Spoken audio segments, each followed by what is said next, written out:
હાય, હું ગોપી Shah NS tailoring હબમાં તમારું સ્વાગત છે। હું તમને શોલ કોલર શીખવાડીશ। આ કટિંગ રેડી છે। આ કટિંગને ગળીવાળા ભાગમાં મૂકવાનું છે। આ બેક સાઈડ આવશે અને આ પોઈન્ટ આગળની સાઈડ આવશે। આ કાપડ એના માટે એક ફ્યુઝિંગ જોશે અને બે કાપડના બે ટુકડા જોશે। આ ફ્યુઝિંગ આવી રીતે મૂકીને કટ કરી દેવું।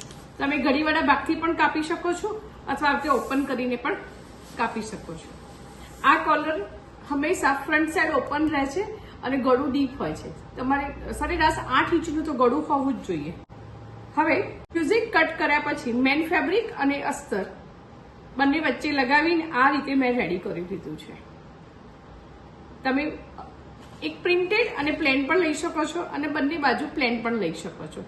હવે આ કાપડ ઉપર કેવી રીતે બેસાડવું એ આપણે જોઈએ। ચલો મશીન ઉપર।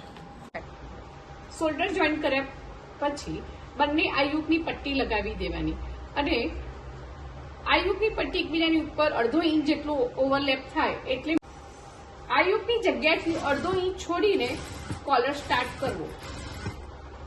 અહીંયા તમે જોઈ શકો છો કે આયુકની પટ્ટીમાં મેં 1/2 ઇંચ જે એકબીજાની ઉપર ઓવરલેપ થાય એટલું છોડ્યું છે।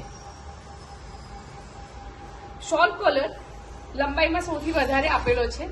જો તમારે ગળા પ્રમાણે સેટ કરવું હોય અથવા તમારું ગળું જો નાનું કરવું હોય તો તમે શોલ કોલરથી આગળની સાઈડથી આ વાળા જો ભાગથી તમે કટ કરી શકો છો। આ કોલરને પણ ફિનિશિંગ ક્રોસ પટ્ટીથી આપવાનું હોય છે। હવે આપણે ક્રોસ પટ્ટી લગાવીશું। આ રીતે તમારો શોલ કોલર આવશે। વળાંકવાળો ભાગ નીચે અને સ્ટ્રેટ લાઈન ઉપર અને ગળું ફોલ્ડ કરશું તો આ રીતે આવશે। આ ગળું તમારે જેટલું ડીપ રાખવું એટલું રાખી શકાય છે।